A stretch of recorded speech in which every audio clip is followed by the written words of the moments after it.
একটা মানুষের আসলে কখন মাদকাসক্তি নিরাময় কেন্দ্রে যাবার প্রয়োজন হয়? যখন সে আসলে নেশার অতল তলে তলিয়ে যাচ্ছে, হারিয়ে যাচ্ছে অন্ধকারে। তখন এক নিরাময় কেন্দ্রের আসলে দায়িত্ব কি? তাকে আরো অতলে তলিয়ে দেওয়া, নাকি সেখান থেকে টেনে তুলে স্বাভাবিক জীবনে ফেরানো? নিশ্চয়ই দ্বিতীয়টি। এমন ভালো এবং মহৎ কাজ করছে এমন প্রতিষ্ঠানের সংখ্যা নেহায়েত কম নয়, কিন্তু এর উল্টোটা করছে এমন প্রতিষ্ঠানের সংখ্যাও আছে ঢের ভুরি ভুরি। টিম আন্ডারকভার এবার অনুসন্ধানে এমন কিছু প্রতিষ্ঠানের প্রতি অনুসন্ধানে আলো ফেলেছিল যাদের আসলে নিজেদেরই নিরাময় প্রয়োজন।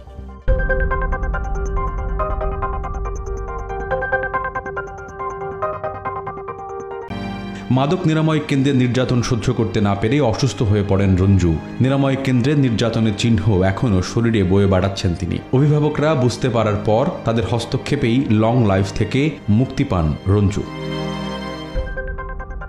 সরকারি হিসাবে দেশে মাদকাসক্তের সংখ্যা প্রায় ৭০ লাখের বেশি, আর বেসরকারি হিসাবে সেই সংখ্যা ১ কোটির ওপরে। এই সমস্ত মাদকাসক্তদেরকে সুস্থ করার জন্য ইতিমধ্যে দেশে সরকারি এবং বেসরকারি ব্যবস্থাপনায় ৩৫০-র বেশি এই সমস্ত নিরাময় কেন্দ্র বা মাদকাসক্তি পুনর্বাসন কেন্দ্র গড়ে তোলা হয়েছে। এই সমস্ত কেন্দ্র গড়ে তোলার জন্য কোন কোন নিয়ম মানা সবচেয়ে জরুরি এবং কোনগুলো না থাকলে সেগুলোকে নিরাময় কেন্দ্র বলা যায় না, সে বিষয়গুলো আপনাদেরকে জানিয়ে রাখতে চাই।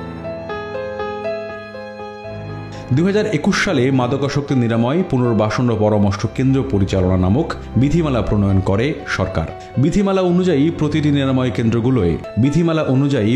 নিরাময় কেন্দ্রে সার্বক্ষণিক চিকিৎসক, মনোরোগ বিশেষজ্ঞ, নার্স, ওয়ার্ড বয় ও সুইপার থাকতে হয়। বিধিমালায় রোগীদের সরবরাহ করা খাবারের তালিকা, মানসিক বিনোদনের প্রয়োজনীয় উপকরণ ও ব্যবস্থা, অগ্নি নির্বাপক ব্যবস্থা, পর্যাপ্ত আলো বাতাসের সুবিধা, প্রয়োজনীয় শৌচাগার, অত্যাবশ্যকীয় ঔষধ, ডায়াগনস্টিক সেন্টার, প্যাথোলজিক্যাল ল্যাবরেটরি এবং রোগীদের কাউন্সেলিং এর জন্য ক্লাসরুমের ব্যবস্থা রাখার বাধ্যবাধকতা রয়েছে।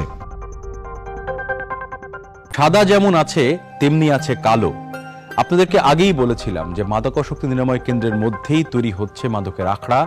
এমন মাদকাসক্তি নিরাময় কেন্দ্রের সংখ্যাও বাংলাদেশে আছে অনেকগুলো। এবার সেই প্রসঙ্গে অনুসন্ধান যেতে হবে উত্তরের পথে। রংপুর সদরের মিস্ত্রিপাড়ায় মাদকাসক্তদের পুনর্বাসনে গড়ে তোলা হয়েছে শান্তি মাদকাসক্তি নিরাময় কেন্দ্র। অনুসন্ধানী তথ্য বলছে, চিকিৎসা সেবার নাম করে নিরাময় কেন্দ্রের ভেতরেই চলে মাদকাসক্তদের মাদক সেবনের উৎসব। ছদ্মবেশী রূপে একজন মাদকাসক্ত রোগীর সহযোগিতায় শান্তি নিরাময় কেন্দ্রের ভেতরে ঢুকে গেল টিমের একজন সদস্য। ঢুকতেই চোখে পড়ল নিরাময় কেন্দ্রে সুস্থ হতে আসা রোগীরাই মাদক সেবনের আসর জমিয়েছেন। বন্ধু, একটা ছোট করে লোড দাও তো। পানির বোতলে বিশেষভাবে গাঁজা সেবনের এই ধরনকে ভং বলা হয়। গাঁজা সেবনের এমন দৃশ্যই বলে দেয় মাদক নিরাময়ের নামে আসলে কি চলছে এখানে। নিরাময় কেন্দ্রে ভর্তি থাকা একজন মাদকাসক্ত রোগীর জন্মদিন উপলক্ষে চলছে মদ পানের এই বিশেষ আয়োজন। জানা গেল মদ পানের এই সুযোগটি করে দিয়েছেন খোদ প্রতিষ্ঠানটির কর্তৃপক্ষ। কিন্তু এমন ঘটনায় কর্তৃপক্ষের বক্তব্য কি? হ্যালো, আসসালামু আলাইকুম। জি, ওয়ালাইকুম আসসালাম। শান্তি মাদকাসক্তি নিরাময় কেন্দ্র? জি, আপনি কে বলছেন প্লিজ? জি ভাই, আমি মাহমুদ বলছি। আমি নিউজ 24 কাজ করি। আপনার কেন্দ্রেতে যারা চিকিৎসা নিয়েছে তাদের কাছ থেকে আমরা কিছু ফুটেজ পেয়েছি যেখানে তারা নিজেরাই মাদক সেবন করছে। আমি কোনো আজ পর্যন্ত আমার প্রতিষ্ঠানে এই ধরনের কোনো স্ক্যান্ডাল নেই। হ্যাঁ, অন্যান্য প্রতিষ্ঠানে আছে। আপনি যদি সেগুলো বলেন যে সেগুলো ডকুমেন্টারি আমার কাছে আছে। ঠিক আছে ভাই, থ্যাংক ইউ। Thank you. দর্শক, আপনাদের নিশ্চয়ই মনে আছে লং লাইফ নামক মাদকাসক্তি নিরাময় ও পুনর্বাসন কেন্দ্রের কথা। বলেছিলাম তাদের সঙ্গে আবার দেখা হবে। সেই বাস্তবতায় নির্দিষ্ট দিনক্ষণ মেনে টিম আন্ডারকভার সেখানে যেতে চায়।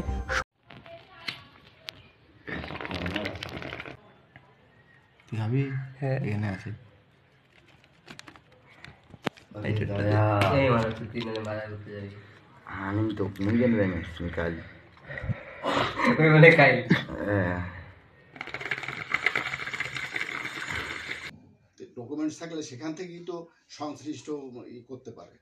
ওই তো তদবির ছাড়া হয় না যে এখনকার।